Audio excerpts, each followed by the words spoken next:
Olá, estamos ao vivo, ainda faltando alguns minutos para o nosso evento, mas estamos aqui fazendo testes, né? Aos pouquinhos, daqui a pouquinho entramos em definitivo. Aí você pode até ficar trabalhando aí, sabe, tantas A coisas. Maria Alexandra enviou uma solicitação. E aí, mas se vocês quiserem também, vocês já vão batendo um papo e já fica. Tá. Melhor. É. Aí hoje vai dar certo.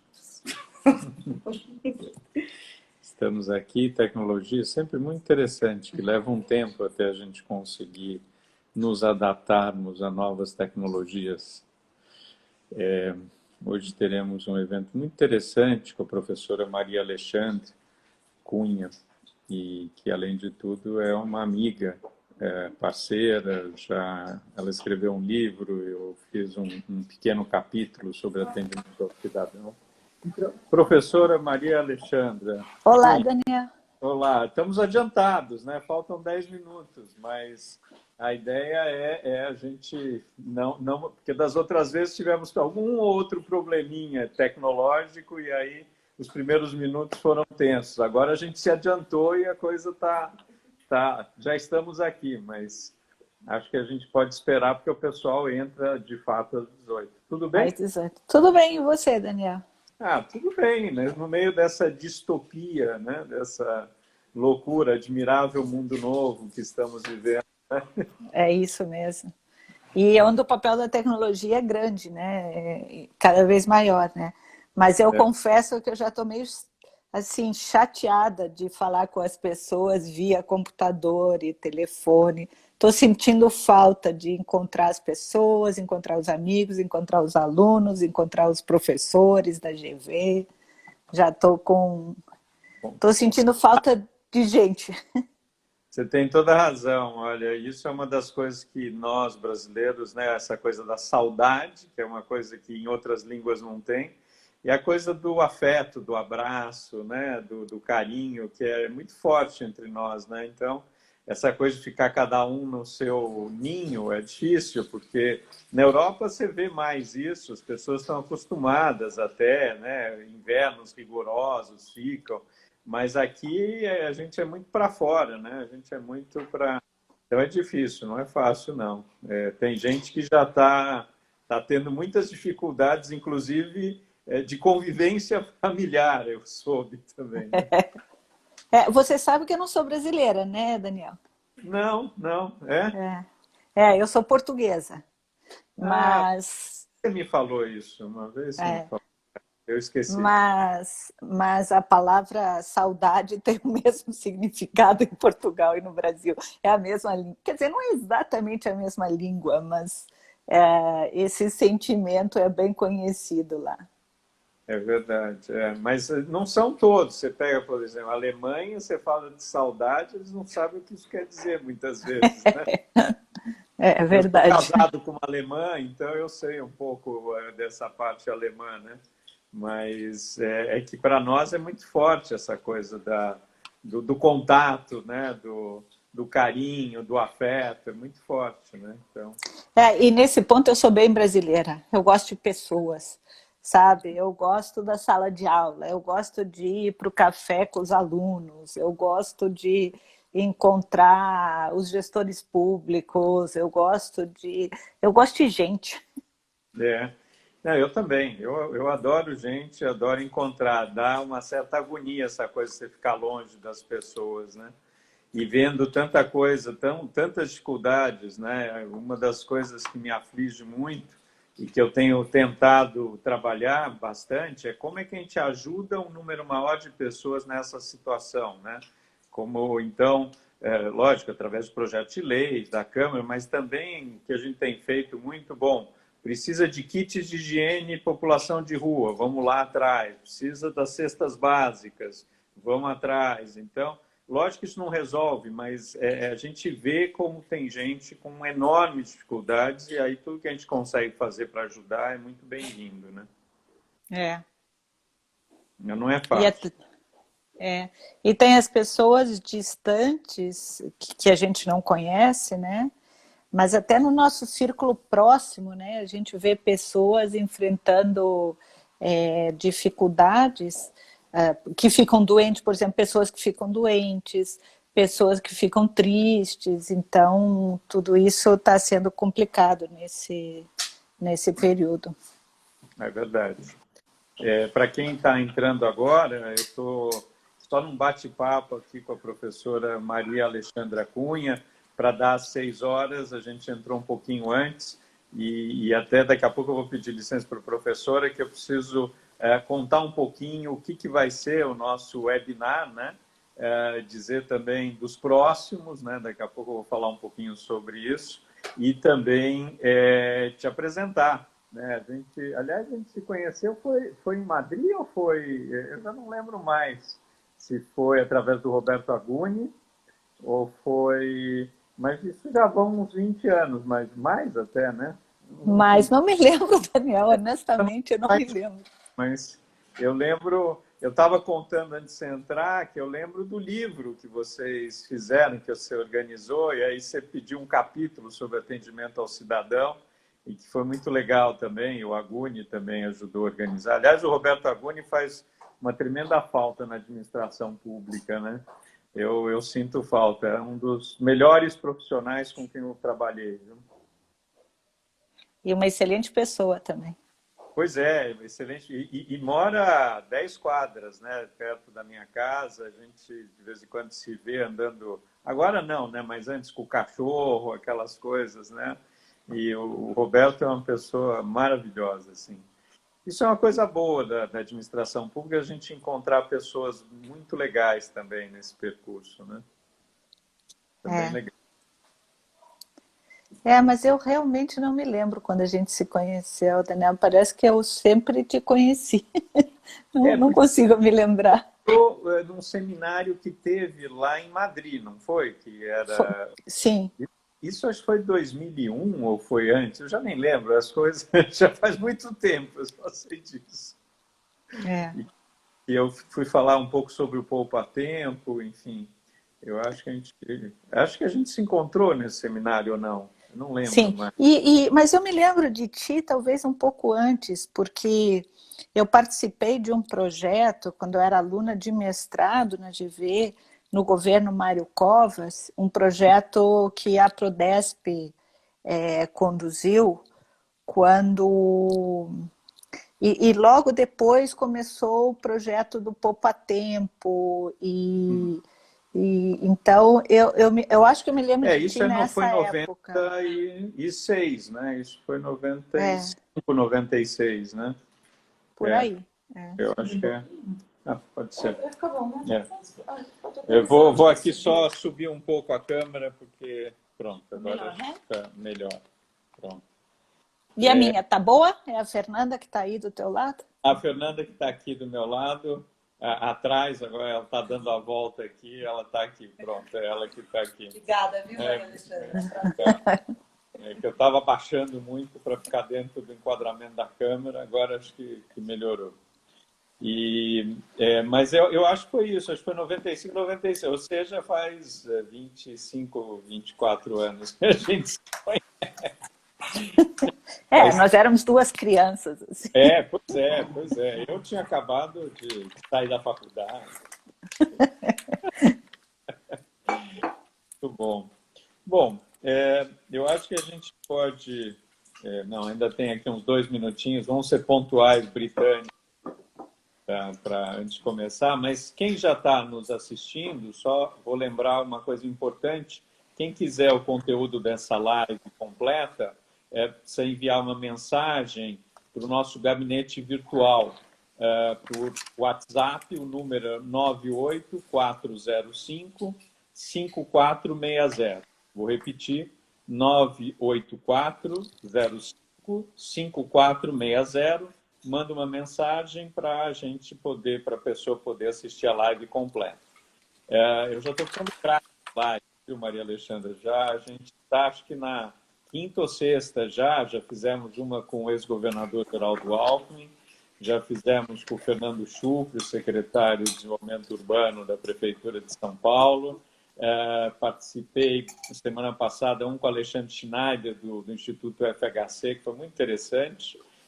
Participei também com o Simon, da Pixel Show. Acho que teve a do Walter Yoshi, mas que deu um problema tecnológico no meio. A gente vai retomar semana que vem, vamos fazer de novo. Ou seja, assim, temos lives para todos os gostos aqui, né? Muita gente participando.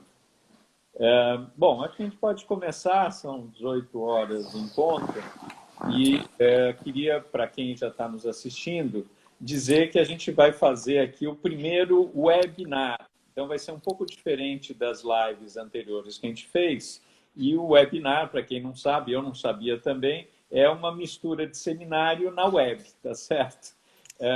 E a gente vai começar com uma série que a gente está chamando de Tecnologia e Inovação no Setor Público e o Futuro Pós-Coronavírus, né? E para isso, a gente, nosso primeiro webinar, que vão ser sempre segundas-feiras, às 18 horas. O primeiro é com a nossa professora e minha amiga, posso chamá-la de amiga, Maria Alexandra Cunha, sobre o uso da tecnologia na administração pública. É um tema que dá vários webinars, né, Maria Alexandra? Mas é um tema bastante atual nesse período, né, da pandemia, e que os governos têm que usar cada vez mais tanto internet, dados do celular. Aliás, li seu artigo muito interessante sobre a questão de uso dos dados dos celulares para monitorar, né, o isolamento social. Depois a gente vai falar um pouquinho sobre isso hoje também. Mas muito bom o seu artigo, parabéns. E essa série, né, de webinários vai abordar diversos aspectos da vida nas sociedades, todas elas nossas, né, Europa, Estados Unidos, China, Ásia, que foram afetadas pela pandemia, com enfoque principal nas potencialidades e até limitações também da tecnologia para superar esses desafios do futuro. A gente vai ter, já vou adiantando, na próxima semana, a convidada vai ser a pesquisadora Mariana Valente, segunda-feira, às 18 horas, segunda que vem, que ela é pesquisadora na Internet Lab e vai falar sobre tecnologia e igualdade. Então, segunda que vem, vamos dar continuidade ao nosso webinar. E a gente vai ter depois dela mais dois. Na segunda, dia 18, vamos falar sobre crises e gestão do cuidado nas cidades no século XXI. E no dia 25, a conversa vai ser sobre inovação social em tempos de pandemia. Vou fazer também o merchan aqui, desculpa, Maria Alexandra, mas a gente... Não tem problema. Às 19h30, vamos ter uma live com a Federação Israelita e com o ex-deputado Floriano Pêssaro, às 19h30, essa quarta, sobre os impactos sociais da Covid-19. E na quinta, a gente vai ter um debate muito interessante, às 19 horas, com o cientista político Cláudio Couto, aliás, seu colega da GV, meu amigo também, para falar sobre questões políticas relacionadas a essa crise que a gente está vivendo. Mas voltando ao nosso webinar, para complementar, vão ser conversas dinâmicas, interativas, né, transmitidas por meio das redes sociais do nosso mandato de vereador, e o intuito é propor um diálogo sobre a construção do nosso futuro comum e discutir estratégias para superar essas dificuldades impostas pela pandemia e soluções para aperfeiçoar a gestão estatal, garantir direitos e outras coisas.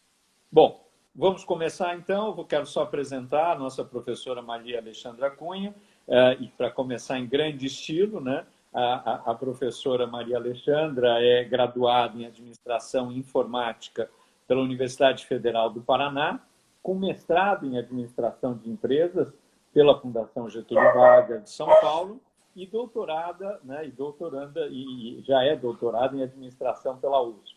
Ela foi professora da PUC do Paraná por 23 anos e hoje leciona na Escola de Administração de Empresas, a GV, que, aliás, é onde eu estudei também e fiz administração pública.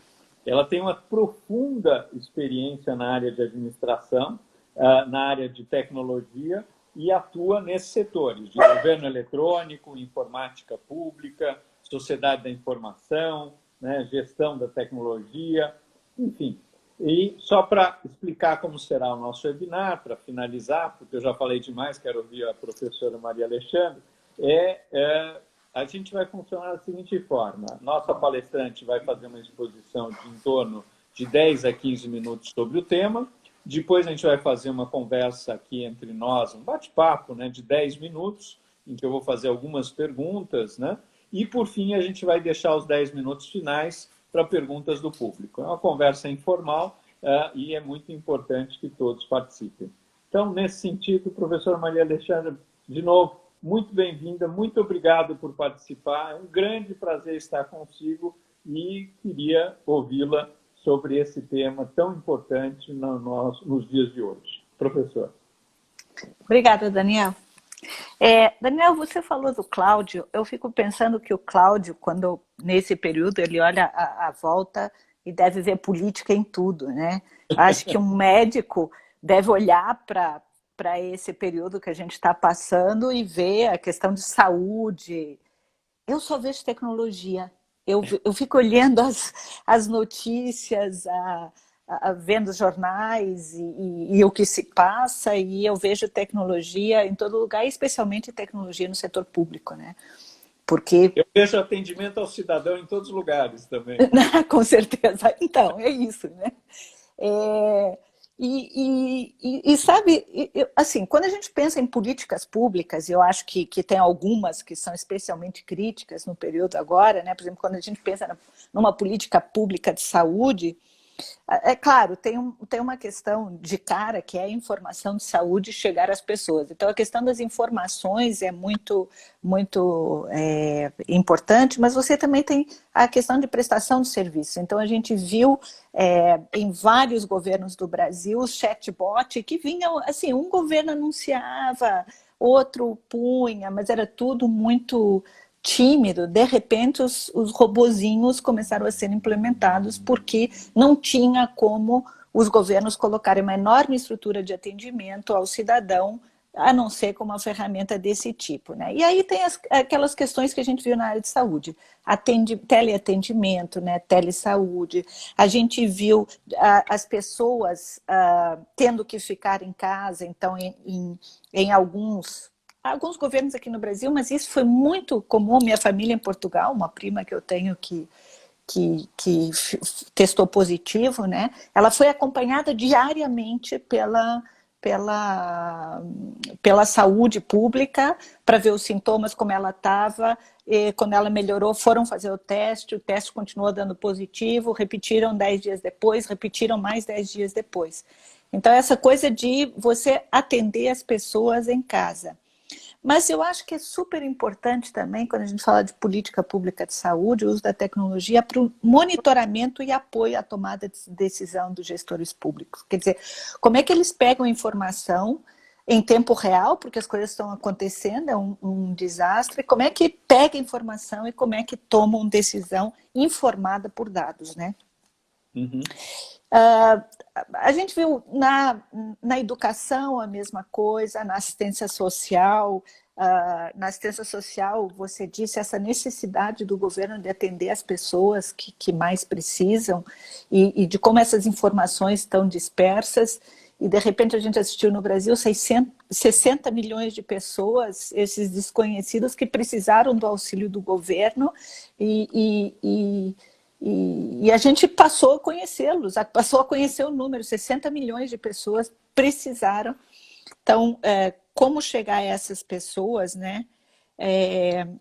E outra que você até comentou do meu artigo, até não sei se eu poderia chamar de uma política pública de distanciamento social, mas uma ação pública de distanciamento social, quer dizer, uma recomendação de distanciamento social, não seguida por todos os governos, é verdade, mas, enfim, uma recomendação, especialmente em estados e municípios, de distanciamento social, e aí o uso de tecnologia para monitorar veículos, monitorar celulares, e como os governos não têm acesso a esses dados, não têm acesso a essas informações, que são super importantes para a tomada de decisão e para tomada de decisão assim, fecha, abre, quem está doente, quem não está, mas também tem que fechar, as pessoas continuam na rua, então fazer ações mais efetivas de deixá-las em casa.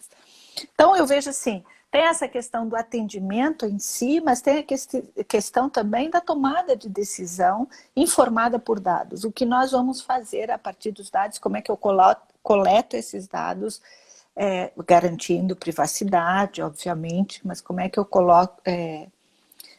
coleto esses dados?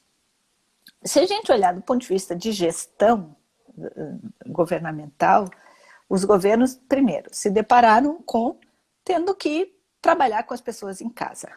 Isso tem problemas de relações trabalhistas, coordenação de projetos, atribuição de tarefas, controle dessas tarefas, controle da qualidade, as reuniões, controle da produtividade. Então, de repente, o governo teve que passar a lidar com uma série de questões de gestão que eu não vou dizer que nunca tinham sido pensadas, porque já tinham sido pensadas, mas eram sempre adiadas, ia mais para frente, porque tem muita lei, tem muita coisa que não era fácil de ultrapassar. De repente, todo mundo em casa e temos que lidar com essas questões. Eu sei que a prestação de serviços é um tópico teu super importante, e na prestação de serviços isso... eu acho que essa pandemia nos trouxe lições super importantes. De um lado, a possibilidade concreta da prestação de serviços remotos e os governos podendo fazer isso, e do outro lado, quase 30% da população brasileira que não tem acesso aos meios digitais. Então, a inclusão digital... diziam, mas as pessoas têm telefone, as pessoas vão usar o telefone para... Não, as pessoas não conseguem usar o telefone. Elas usam os meios digitais através do celular de uma maneira muito limitada. Elas não têm um escopo de habilidades como outra pessoa que acessa o computador para umas coisas, acessa o celular para outras e muda, às vezes está usando o computador e o celular ao mesmo tempo. Isso, nós já temos pesquisas que mostram isso, Daniel, que as pessoas que usam os meios digitais em vários dispositivos, elas têm uma amplitude de habilidades que lhes permite tirar muito mais proveito do que as pessoas que só usam o telefone celular. E o que a gente viu agora são enormes problemas, por exemplo, os 600 reais de auxílio, quer dizer, as pessoas não conseguiam se cadastrar, não conseguiam obter o benefício, sabe? No sábado, botaram fogo numa agência da Caixa no Espírito, botaram fogo em frente, não a uma agência, mas em frente a uma agência da Caixa, porque as pessoas não conseguem acessar o benefício por conta da limitação de acesso à tecnologia. Então... Parênteses, me ligou a gerente regional da Caixa Econômica no sábado, dizendo, olha, a gente está abrindo aqui, precisamos da ajuda da prefeitura para a gente conseguir organizar as filas, organizar isso, porque a gente está com uma tremenda dificuldade de chegar nas pessoas. Então, só reforçando isso que você está falando, como essa organização, a gente percebe que ela tinha problemas e tem problemas sérios para chegar nas pessoas, né? E as pessoas, assim, primeiro, elas têm celulares que são celulares limitados, elas não têm conexão, elas, às vezes, não têm rede, sabe? Um colega da GV, o Eduardo Diniz, ele está à frente de uma iniciativa que é o Desviralize, e eles chegaram numa região do estado de São Paulo, onde as pessoas não tinham sinal de celular, elas usavam Wi-Fi, né? Um Wi-Fi, mas não havia sinal de celular. Quer dizer, então a gente percebeu como é crítica a questão de acesso à tecnologia. As pessoas têm vários problemas de inclusão digital, desde os dispositivos até as habilidades para usar esses dispositivos. Eu acho que isso ficou super claro e eu acho que é uma coisa que a gente até já tem conversado, né, Daniel? Que o papel da tecnologia é muito grande, não só nos dispositivos em si, mas também a tecnologia tem um grande papel no suporte às pessoas que atendem presencialmente. Quer dizer, essa importância de você ter outras formas de prestar serviços que não a tecnologia, mas a tecnologia apoiando essas pessoas para que o atendimento seja o melhor possível e o mais informado e etc. Né? Eu acho que essa é uma lição bem importante desse período. Na questão da democracia, uma enorme oportunidade dos governos serem mais transparentes, né? Mas também enormes ameaças à privacidade, à ética, o que estão fazendo com os dados, e isso é super importante. Eu acho interessante que o Gartner Group, que é uma empresa que estuda tendências tecnológicas, para 2019 eles puseram, todo ano eles lançam as tendências para o próximo ano, aí no finalzinho, em dezembro, no finalzinho de 2018 para 2019, eles puseram como tendência tecnológica ética e privacidade. Ora, olha, ética e privacidade não são tecnologias, não é blockchain, inteligência artificial ou alguma dessas, big data, não é nenhuma dessas tecnologias, mas foi a primeira vez que alguma coisa que não é tecnologia entrou como tendência tecnológica, para mostrar a importância e a força desse debate no meio da tecnologia, né? Como isso, e agora a pandemia traz isso também muito forte. E um outro assunto que eu gosto sempre de falar é a respeito de gestão de tecnologia nas cidades e nos estados brasileiros, né? Daniel, a gente viu os estados e os municípios com enormes problemas de escala, tiveram que mandar todo mundo para casa, ninguém tinha pensado em mandar o governo inteiro para casa e as pessoas entrarem por VPN ou por outro sistema, sabe? Os governos enfrentaram problemas de disponibilidade, porque estava todo mundo em casa, problemas de infraestrutura nas cidades, porque a nossa infraestrutura, na nossa casa, nós não estávamos preparados para sair trabalhando pela internet o tempo todo. Problemas de banda, de equipamentos, os funcionários públicos em casa não tinham, muitos deles, computadores adequados para usar os sistemas governamentais. Problemas de contratos, de negociação com fornecedores, necessidade de escalar rápido, problemas de segurança, de vulnerabilidades. E isso é interessante falar nisso, porque, de uma certa maneira, mostra que, e essa é a minha opinião, eu sei que é um pouco controversa, de uma maneira mostra que as empresas públicas de TI, as brasileiras, elas têm um papel, porque de fato agora elas aguentaram o tranco de, quer dizer, se elas não existissem, eu tenho certeza absoluta que teria sido muito mais difícil, mas ao mesmo, então elas tiveram um papel fundamental, mas ao mesmo tempo ficou evidente a falta de preparo e de habilidade que elas têm de lidar com inovação e de lidar com demandas muito rápidas e que não eram esperadas, né? Que foram surpresa, quer dizer, elas não conseguem lidar com esse tipo de demanda por causa de uma série de características que eu até já escrevi sobre isso. Uhum. E, Daniel, para um vereador eu digo que a questão da regulação e da lei, assim, a quantidade de decreto, leis, regulamentos que tiveram que sair, sabe, super apressadamente, e os desafios daqui para frente, em termos de legislação e regulação, são enormes, né? Um deles, a questão dos contratos de concessão que você citou há pouco, né? Essa é a minha opinião, também é bem controversa, mas assim, um contrato de concessão pública, por definição, diz que aquele serviço é público.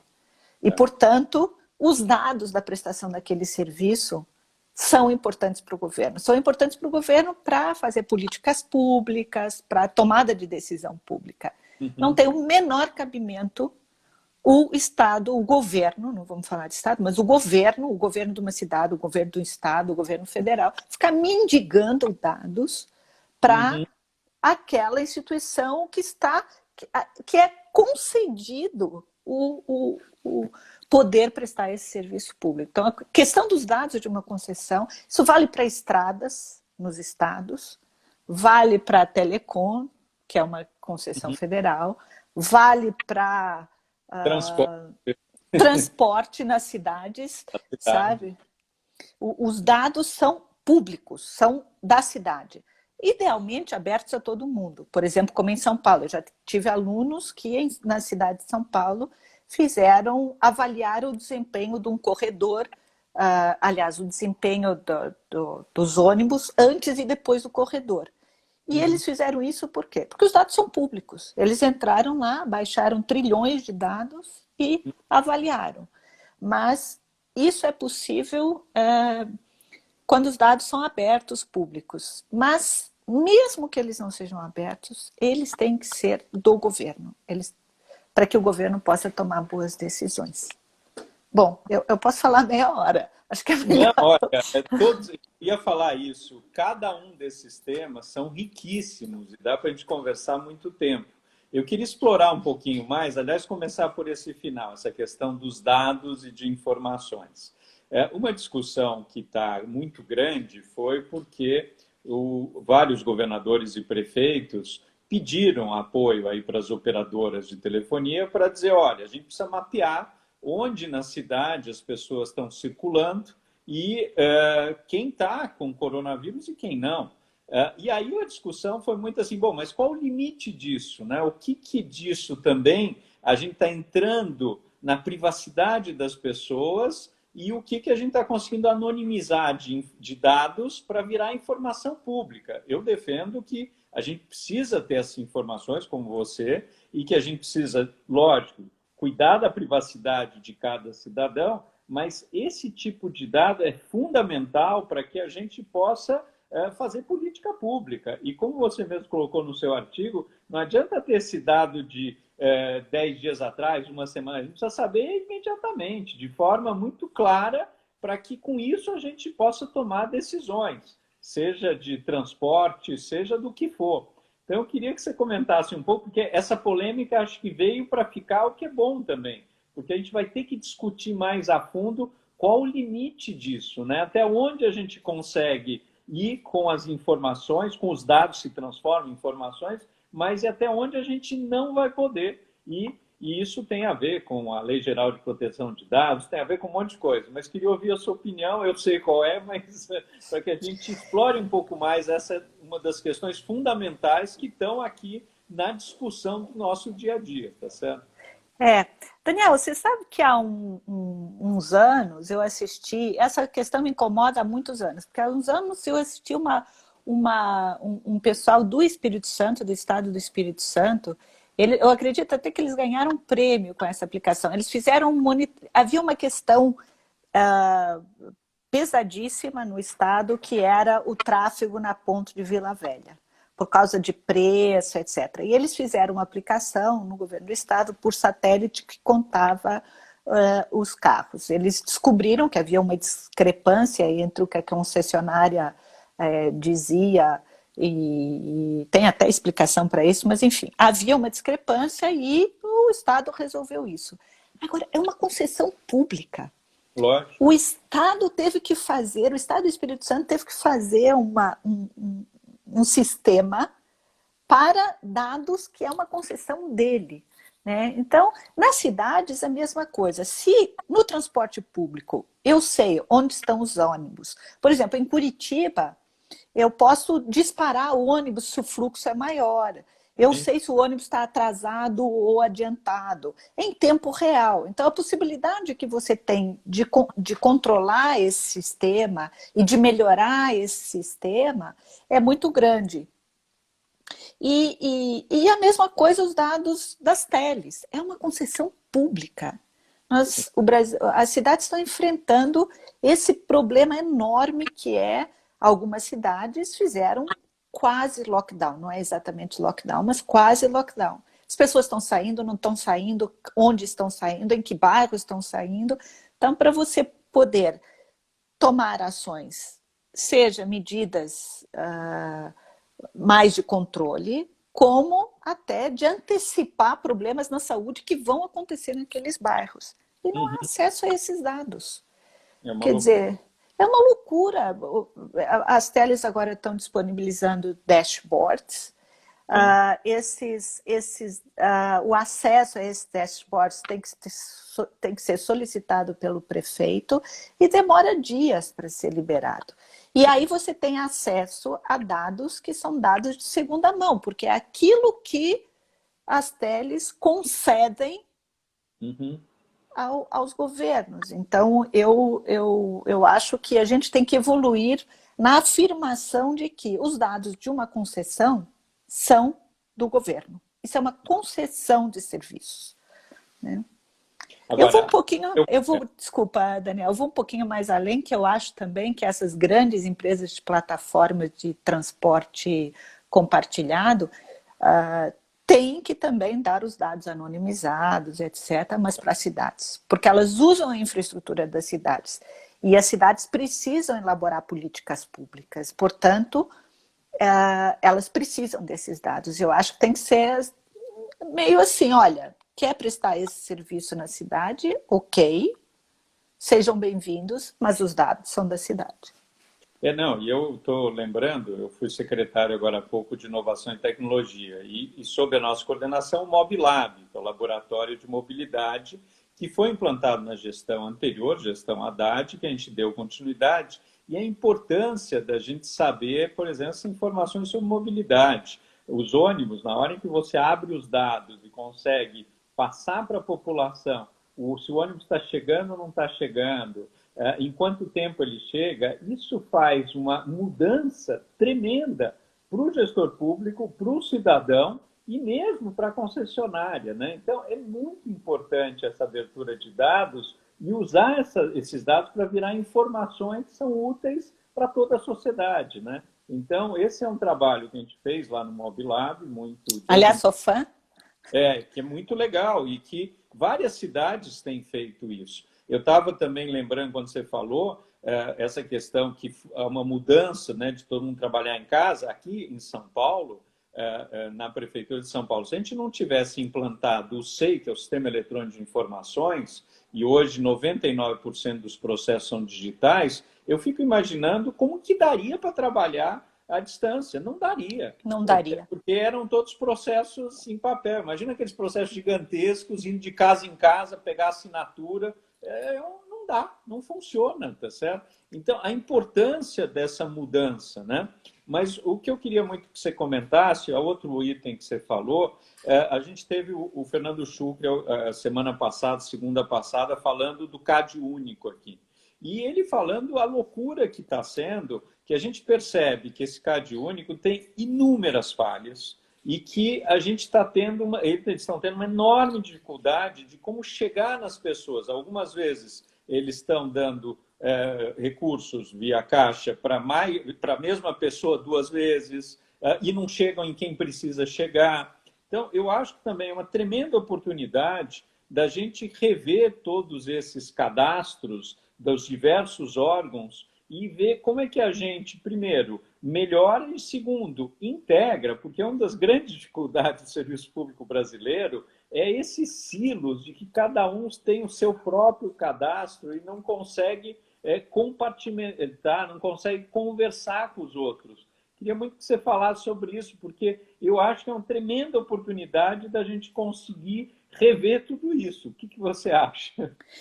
Eu acho que o CAD único é um ótimo exemplo desse tipo de questão. Hoje, o Ministério de Cidadania e a Caixa disponibilizam às cidades um arquivo .txt mensal com o CAD único.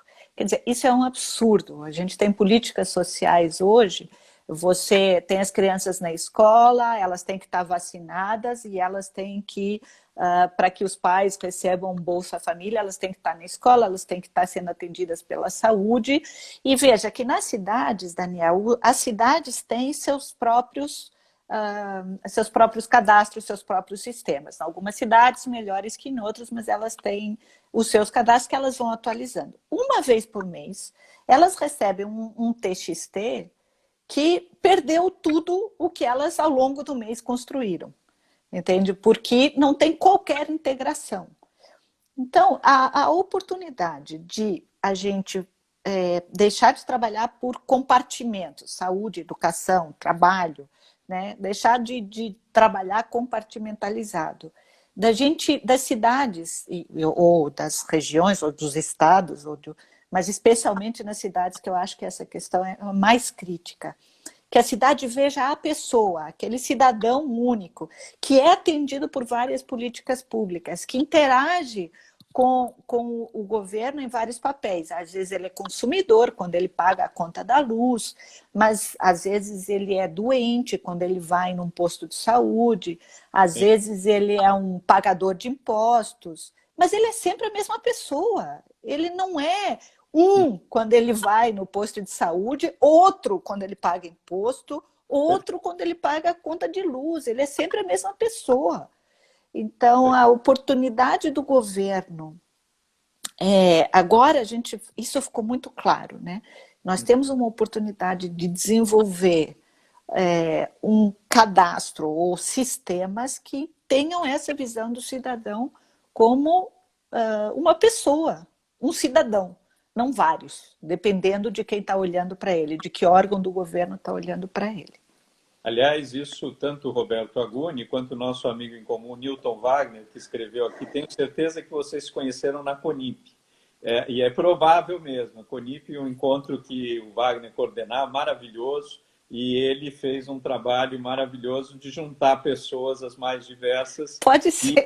E ele sempre colocava essa questão sobre o viés do cidadão, a preocupação, tanto ele, o Roberto Aguni, você, eu também, essa visão é muito importante. Estão chegando aqui várias perguntas. Uma delas, a Marta, falando o seguinte: a pandemia pode deixar as pessoas mais conectadas? Vão aprender a usar a web? E eu queria só para reforçar que a gente, quando agora na Secretaria, com a implantação do Descomplica, um dos grandes desafios, mais do que qualquer coisa, é mudança cultural. Como é que as pessoas podem aprender também a usar? Não só a inclusão digital, que é fundamental, que a gente volta nisso, você já falou, mas também se aculturar a um novo modelo de funcionamento, tanto dentro da máquina pública quanto o próprio cidadão, né?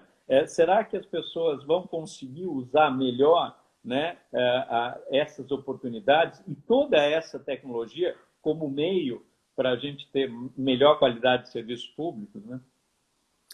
Eu vou te responder isso com muito cuidado, tá, Daniel? Tá. Minha resposta é sim. Eu acho que nós vamos ser atirados para a transformação digital, tá? Mas, por exemplo, esse é meu primeiro webinário no Instagram.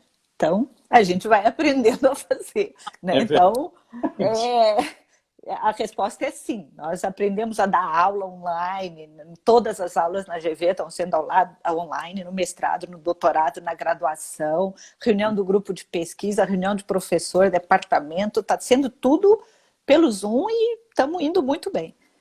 Então a resposta é sim, mas a gente tem que considerar que tem pessoas que não têm as mesmas habilidades digitais, a mesma possibilidade até cognitiva de fazer isso, e existem pessoas que não vão querer fazer isso, né? E não querem porque têm alguma dificuldade, porque são idosas, porque são cegas, porque, sabe, tem alguma coisa que as dificulta esse processo e, portanto, a gente tem que considerar isso. O Brasil é um país muito desigual.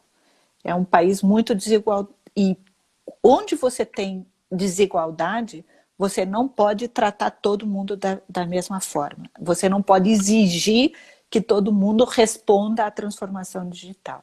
Por isso que eu disse, nós temos que pensar em alternativas à prestação do serviço público eletrônico, alternativas ao trabalho remoto, que considerem essas diferenças também apoiadas por tecnologia, para que a gente não fique com um século XIX e um século XXI. A gente tem que ter alternativas que ou é digital, completamente digital, ou é um outro tipo de atendimento que seja com qualidade, rápida, eficiente, sem desigualdade, mas que compense essas diferenças que a gente tem no Brasil. Não, e sobre isso, eu acho que é muito importante, eu sempre defendo, e tem muita gente que quer ser atendido por pessoas, né? E a gente tem que considerar isso. E muita gente, quando eu assumi a secretaria, falou, olha, fecha todos os telecentros, o pessoal não precisa mais disso, tem celular. Eu falei, não, não só a gente precisa ter os telecentros, precisa ter os Descomplicas presenciais, porque essa transição que você falou ainda leva muito tempo e pode ser que nunca se complete totalmente, porque uma parte das pessoas precisam continuar sendo atendidas presencialmente, né?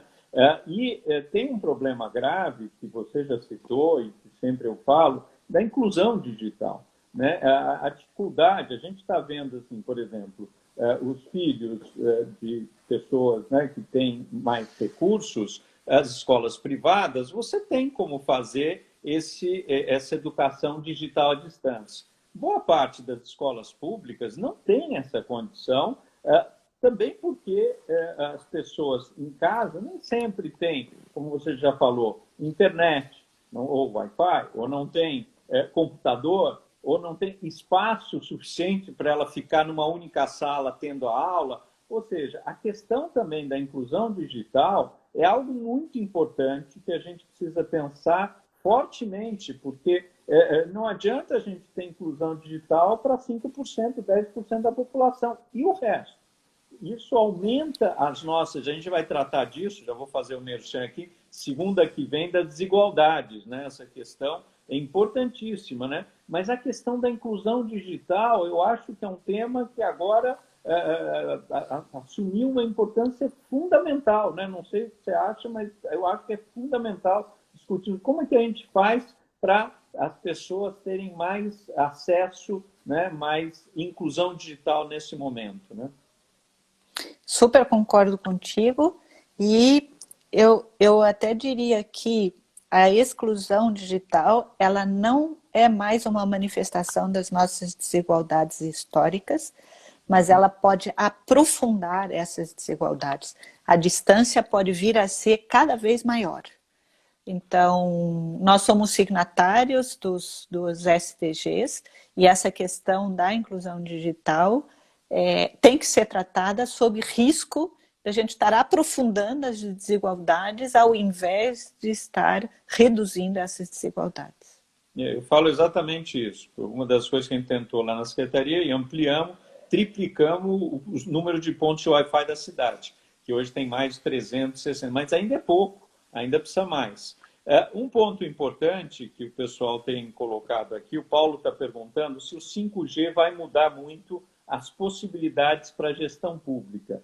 Você vê algo nesse sentido? E outra pergunta da Manu, como o 5G amplia esses desafios, né?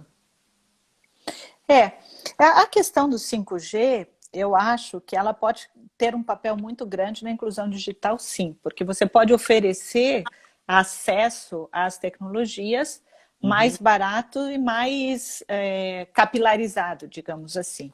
Então, você pode, na cidade de São Paulo, por exemplo, você pode chegar a todos os lugares com o 5G.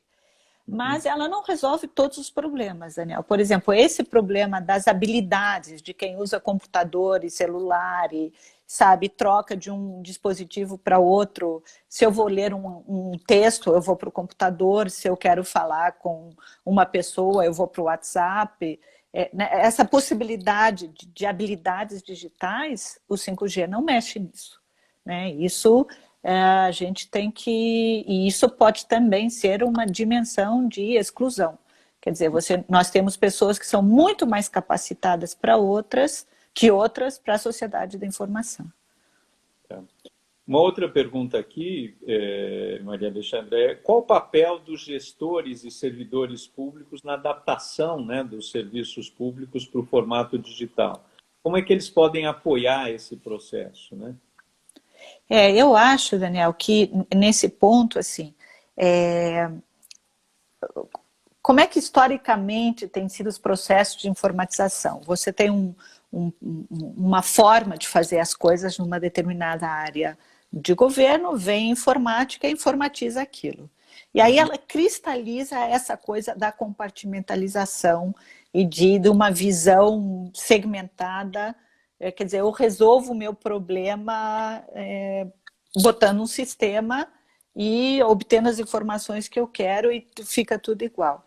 Eu acho que os gestores públicos podem apoiar o processo de transformação digital num novo modo de fazer as coisas, que é uma visão mais integrada, uma visão mais de entender o cidadão como uma pessoa que tem várias necessidades, quer dizer, não é uma mulher pagadora de impostos e outra que está amamentando o seu filho. Ela é uma mãe, mas que também paga impostos, sim, ela é uma pessoa. Então, o gestor público, agora, isso é uma mudança que tem que ser feita dentro do setor público. Esse não é um problema de tecnologia, né? Esse é um problema do setor público. É verdade, é quase uma mudança cultural, né, eu diria, né, de paradigma, né.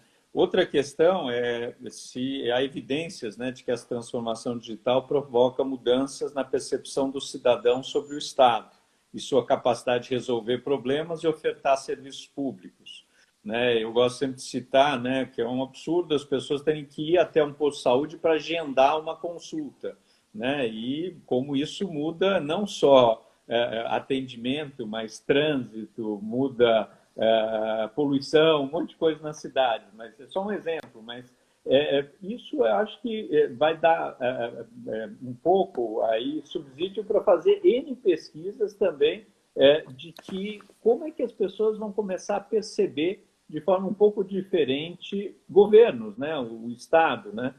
Eu outro dia estava citando que eu fiquei feliz no Detran quando eu implantei mandar um WhatsApp para as pessoas, lembrando que elas precisam renovar a carteira de motorista. Vários estados fizeram isso. E outro dia eu recebi da Polícia Federal que meu passaporte estava para vencer. Eu falei, que genial, eu não tinha a menor noção que ele estava para vencer.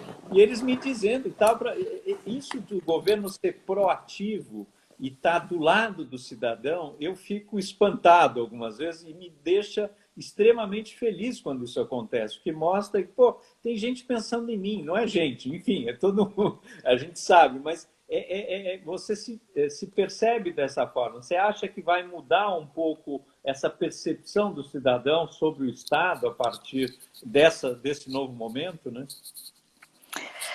Daniel, eu acho... Bom, você implantou o poupa-tempo. A gente sabe a diferença que fez o poupa-tempo na percepção do atendimento no estado de São Paulo, quando foi implantado. Então, assim, eu acho que... Eu não conheço pesquisa sobre isso, mas eu acho que sim, que o cidadão percebe o Estado de maneira diferente quando ele é bem entendido. Mas agora, na pandemia, temos contra-exemplos, né? Temos algumas cidades que isso aconteceu e as pessoas ficam